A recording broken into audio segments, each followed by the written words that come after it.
চলে এলাম কলেজ সংক্রান্ত আর একটা নতুন ভিডিও নিয়ে। কলেজে যে সেকেন্ড সেমিস্টার এক্সামের জন্য আমরা বাংলার কিছু সাজেশন তৈরি করেছি। বাংলার minor, major, honours, pass course, MD যে কোনো কোর্সেই থাকুক না কেন, তোমরা এই সাজেশনটা তৈরি করে নিয়ে গেলেই হবে, এর বাইরে আসবে না।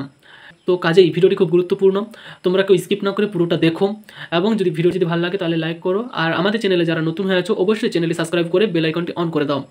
দেখো, আমরা প্রথমে আসি যে বাংলার আজকে সাজেশন নিয়ে আলোচনা করব। বাংলার আমরা দুটো চ্যাপ্টার নিয়ে আলোচনা করব, দুটো চ্যাপ্টারের সাজেশন নিয়ে আজকে আলোচনা করব, আর পরের দিন আরও দুটো চ্যাপ্টার নিয়ে আলোচনা করব। আরও দুটো চ্যাপ্টার পড়তে হবে, তো কাজে বেশি কোশ্চেন নিয়ে তোমরা নিমিশে করে নিতে পারো, কারণ কলেজের এক্সামের যে লেখাগুলো সেগুলো বেশি একটা সেরকমভাবে দেখে না। তাহলে তোমরা যদি অ্যাটেম্প করো কোশ্চেনগুলো, তাহলে পাস মার্কের থেকেও বেশি নাম্বার পেয়ে যাবে, অনেক ভালো নাম্বার পাওয়া যায়। তো আমরা শুরু করছি আজকের যে দুটো চ্যাপ্টারের কোশ্চেন বলছিলাম, তোমাদের দেখছি দুটো চ্যাপ্টারের কোশ্চেন আজকে শুরু করছি। প্রথমে আসি আমরা গদ্য সাহিত্য থেকে, ঠিক আছে। গদ্য সাহিত্যের কোশ্চেন নিয়ে আজকে আলোচনা করব, আর একটা চ্যাপ্টার নিয়ে আলোচনা করব। তো আগে গদ্য সাহিত্যের কোশ্চেনগুলো হয়ে যাক। তো স্ক্রিনে কোশ্চেনগুলো শো হবে, তোমরা চাইলে নোট ডাউন করে নিতে পারো, এবং যদি তোমাদের কারো সেই কোশ্চেনের অ্যান্সার লাগে তাহলে আমি অ্যান্সারগুলো শুরু করছি। ক্লাসটি গদ্য সাহিত্যের ইতিহাসের কোশ্চেনগুলো নিয়ে প্রথমে আলোচনা করব, তারপরে আসবো আমরা নাট্য সাহিত্যের ইতিহাসের কোশ্চেনগুলো নিয়ে আলোচনা করব। তো প্রথমে গদ্য সাহিত্যের ইতিহাসের 10 মার্কের কোশ্চেন নিয়ে আলোচনা করছি। প্রথমে আসি 1 নম্বর কোশ্চেন, বাংলা গদ্যচর্চার উন্মেষে ফোর্ট উইলিয়াম কলেজ ও শ্রীরামপুর মিশনের অবদান আলোচনা করুন। তো প্রথমে কোশ্চেনটা হচ্ছে, বাংলা গদ্যচর্চার উন্মেষ লগ্নে ফোর্ট উইলিয়াম কলেজ ও শ্রীরামপুর মিশনের অবদান আলোচনা করুন। তো 2 নম্বর কোশ্চেনে যাই আমরা, বিদ্যাসাগরকে বাংলা গদ্যের জনক বলা হয় কেন?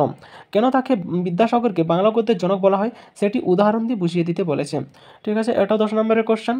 তারপরে 3 নম্বর কোশ্চেন হচ্ছে, বঙ্কিমচন্দ্র চট্টোপাধ্যায়ের গদ্যরীতির পরিচয় দাও। বঙ্কিমচন্দ্র চট্টোপাধ্যায়ের গদ্যরীতির পরিচয় দাও। তো এটাও তোমার 3 নম্বর কোশ্চেন, এগুলো 10 মার্কের কোশ্চেন, খুবই ইম্পর্টেন্ট কোশ্চেন। এই 3টি কোশ্চেন রয়েছে তোমাদের গদ্য সাহিত্য থেকে, ঠিক আছে। তারপরে আসে আমরা 5 নম্বরের কোশ্চেনে। 5 নম্বরের কোশ্চেন দেখো 4টি আছে। প্রমথ চৌধুরী ও সবুজপত্র আছে একটি, 2 হচ্ছে সংবাদপত্রের প্রভাকর পত্রিকা, তারপরে 3 নম্বর হচ্ছে বিবেকানন্দ, আর 4 নম্বর হচ্ছে রাজারাম মোহন রায়। এই 4টি কোশ্চেন খুবই ইম্পর্টেন্ট কোশ্চেন 5 মার্কের। তো তোমরা এই 4টি কোশ্চেন আর আগের ওই 3টি কোশ্চেন গদ্য সাহিত্য থেকে করে নিয়ে যাবে, তাহলে তোমরা লং আর 5 নম্বরের যে লং রয়েছে 5 আর 10 লং রয়েছে সেগুলো এর মধ্যে পেয়ে যাবে। তো তারপরে আসি আমরা নাট্য সাহিত্যের ইতিহাস, 10 মার্কের কোশ্চেন। 10 মার্কের প্রথম কোশ্চেন হচ্ছে, পৌরাণিক নাট্য সাহিত্যের ধারাতে গিরিশচন্দ্র ঘোষের অবদান আলোচনা করো। পৌরাণিক নাট্য সাহিত্যের ধারাতে গিরিশচন্দ্র ঘোষের অবদান আলোচনা করো, অথবা বাংলার পৌরাণিক, সামাজিক ও ঐতিহাসিক নাটকের ধারাতে গিরিশচন্দ্র ঘোষের অবদান আলোচনা করো।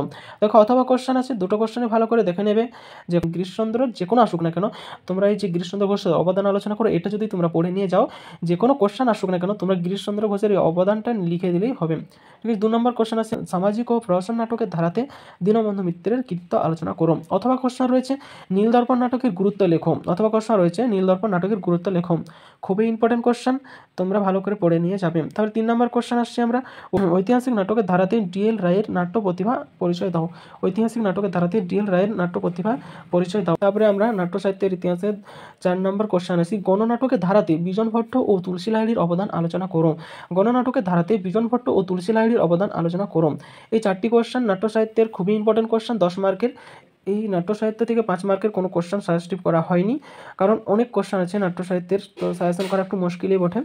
তো সেই জন্য তোমরা এই 10 মার্কের 4টি করে নিয়ে যাবে, আর পরের যে সেকেন্ড ক্লাস দেওয়া হবে সেই সেকেন্ড ক্লাসে এই তোমার নাট্য সাহিত্যের 5 মার্কের কোশ্চেনগুলো দিয়ে দেওয়া হবে। তো তোমরা ভালো করে প্রিপারেশন নাও। দুটো চ্যাপ্টারের কোশ্চেন নিয়ে আজকে আলোচনা করা হলো, খুব ইম্পর্টেন্ট কোশ্চেন, একটা কোশ্চেনও ছাড়বে না, কারণ সাজেস্টিভ করেই তোমাদেরকে দেওয়া হয়েছে।